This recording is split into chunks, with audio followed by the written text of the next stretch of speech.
Somewhere in the vast, untouched expanse of the Olympic National Forest, three friends, Jake, Eric, and I, set out on what was supposed to be an exhilarating weekend of deep forest camping. We wanted isolation, untouched nature, and an escape from our mundane routines. What we got instead was something that would haunt us forever. We arrived at the remote trailhead in the early afternoon, the sky an endless canvas of blue, streaked with wispy clouds. With our heavy backpacks and loaded gear, we started the hike deep into the woods, moving farther from civilization with each step. For hours we trekked, winding through towering pines and dense underbrush. The deeper we went, the quieter it became. The usual forest sounds, the chirping of birds, the rustling of squirrels, started to fade, replaced by an eerie silence. Eric was the first to notice. "It's too quiet," he muttered, shifting his backpack uncomfortably. "Yeah, it's almost like—" Jake hesitated, searching for the right words. "Like the woods are holding their breath." I shrugged it off. "We're just not used to being this far from the trails. No noise pollution, that's all." But deep down, I felt it too. We set up camp in a small clearing surrounded by thick trees. The sun dipped below the horizon faster than expected, and the towering canopy above blocked most of the moonlight. Our only source of illumination was the warm glow of our campfire. As we ate and shared stories, we started to relax. The eerie silence from earlier had faded into the normal nighttime ambiance. Crickets chirping, the occasional owl hooting in the distance. But then, just after midnight, we heard something different. It started with a twig snapping, not the kind caused by a small animal, but the sharp, deliberate crack of something big moving through the woods. All of us fell silent, ears straining. The sound came again, closer this time. A slow, deliberate shuffling. "Probably just a deer," Eric whispered, though his voice wavered. Jake stood up, shining his flashlight toward the darkness. The beam cut through the trees, illuminating nothing but the dense underbrush. "I don't see anything." After a few tense moments, the noise stopped. We eventually convinced ourselves it was just wildlife and went to our tents. But as I lay there, cocooned in my sleeping bag, I couldn't shake the feeling that something was watching us. Sometime around 2 a.m., I woke up to the sound of rustling outside my tent. I held my breath, listening. It wasn't the wind, it was movement. Then came the whispering. At first I thought I was imagining it. It was faint, almost like a conversation just out of earshot. But the more I strained to hear, the more I realized it wasn't in English.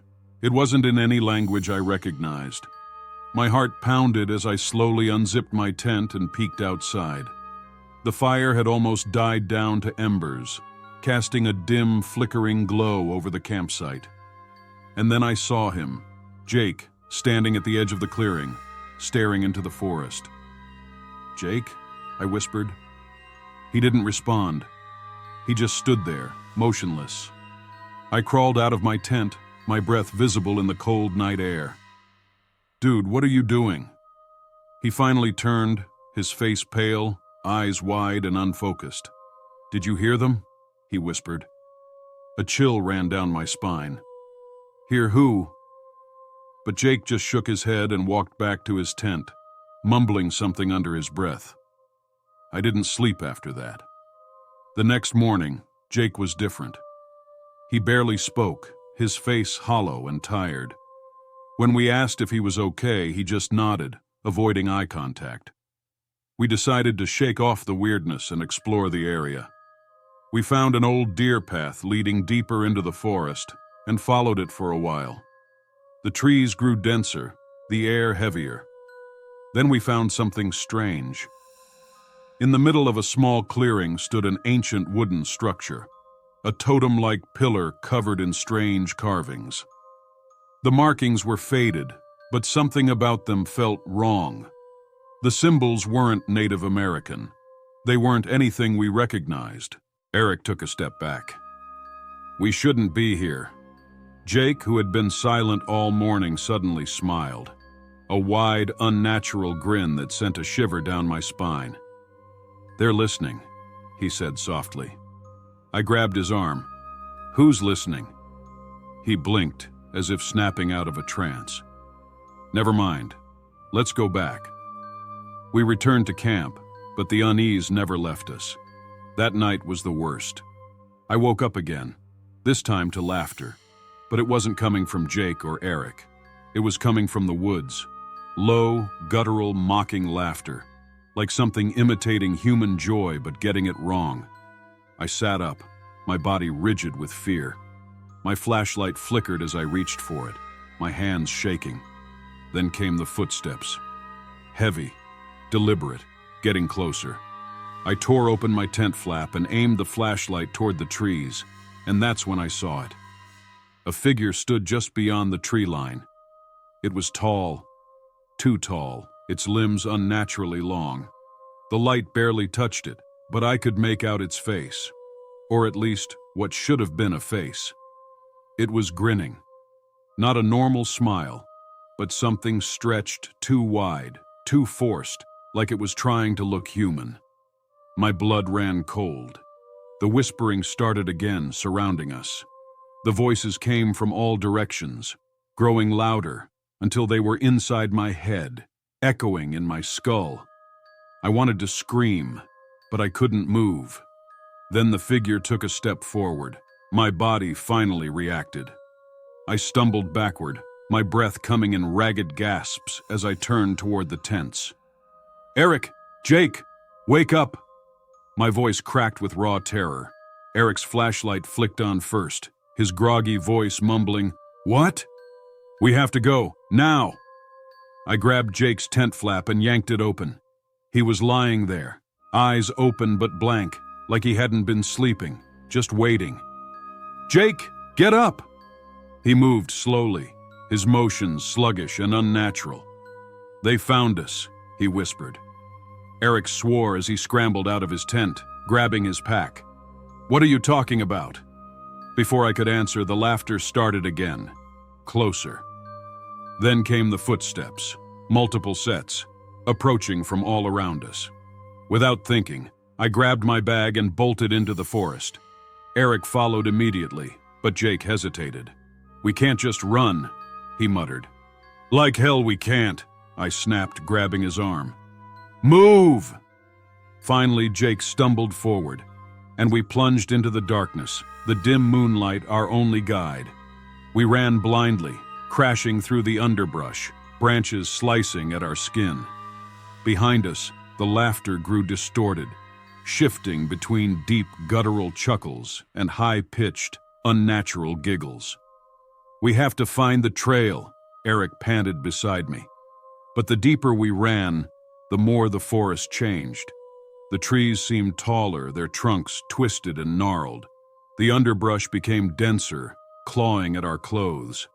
Worse, the ground started to feel wrong, like we were running in circles, the landscape shifting subtly each time we looked away. Then Jake collapsed. "Jake!"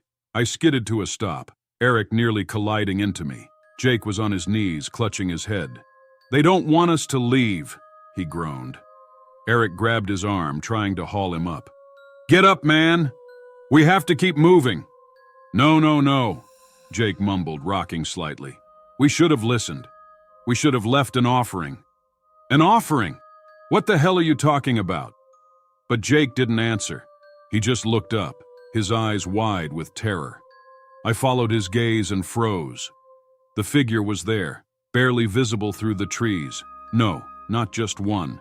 Many, lurking in the shadows, their elongated limbs shifting, their grotesque grins stretching too wide. Eric and I hoisted Jake up and ran harder than ever. The laughter followed, echoing through the trees, warping into something almost mechanical. I saw a break in the tree line ahead, the trail. "We're almost there!" I shouted, hope surging through me. But the figures moved faster. I barely had time to react before one of them appeared directly in front of me. It was closer than it should have been. Its grin split wider, revealing rows of jagged, two white teeth. My legs locked. My lungs refused to work. Then, without a sound, it tilted its head, as if studying me. Eric yanked me sideways, snapping me out of my trance, and we sprinted for the trail. The moment our feet hit the familiar dirt path, the sound of the forest changed. The laughter stopped. The whispers died. The figures, gone. We didn't stop running until we reached the car. The moment we slammed the doors shut, an oppressive silence filled the air. No wind, no birds, nothing. Jake sat in the back, trembling, staring blankly at the trees. Did we just hallucinate all of that? Eric asked, his voice barely a whisper. I gripped the steering wheel, unable to answer. Then Jake muttered something so softly I almost missed it. They let us go. Eric and I exchanged uneasy glances. Jake finally looked at us, his face pale. But they won't forget. I turned the key, and we drove away, never looking back. Months later, we never spoke of that night. But something lingered. Jake changed. He moved away, stopped answering calls. Then one day, Eric and I got an email from him. Just a single image attached. A picture of the wooden structure we had found in the forest. Only this time, something new had been carved into it. Our names. And beneath them, a single word. Waiting. If you enjoy the story, subscribe to the channel and like the video and comment your thoughts about this video.